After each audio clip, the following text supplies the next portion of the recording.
Okay, அவ்வளவு சீக்கிரத்துல சோர்ந்து போயிடாதீங்க. என்னைக்குமே பிரச்சனைக்கு தீர்வை தேடுற சிங்கமா இருங்க.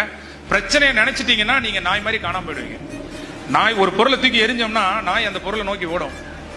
ஆனா சிங்கம் என்ன செய்யும்னா அந்த பொருளை யார் எரிஞ்சானோ அவனை நோக்கி ஓடி வரும். நம்மளும் அப்படித்தான். நமக்கு ஒரு கஷ்டம் வருதுன்னா அந்த கஷ்டத்தையே நினைச்சு நினைச்சு நம்ம காணாம போயிடக்கூடாது. இப்பெல்லாம் பேசுறாங்களே நினைச்சு நினைச்சு காணாம போயிடக்கூடாது.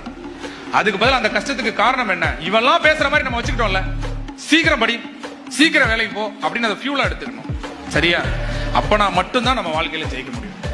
இல்லைன்னா நம்ம விழுந்த இடத்துல காணாம போயிடுவோம். அவ மனசை வந்து எப்போதுமே ஸ்ட்ராங்கா வச்சிருக்கணும். இதயம் வந்து எப்போதும் இரும்பு மாதிரி இருக்கணும். சில விஷயங்களுக்கு பார்த்துக்கலாம்.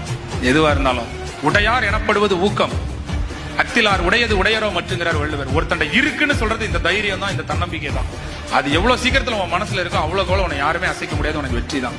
அதை எப்போதுமே இந்த மாதிரி படிக்கிற பருவத்துல மனசுல போட்டு வச்சுக்கோ. என்ன ஆனாலும் நான் இப்படிதான் இருப்பேன்.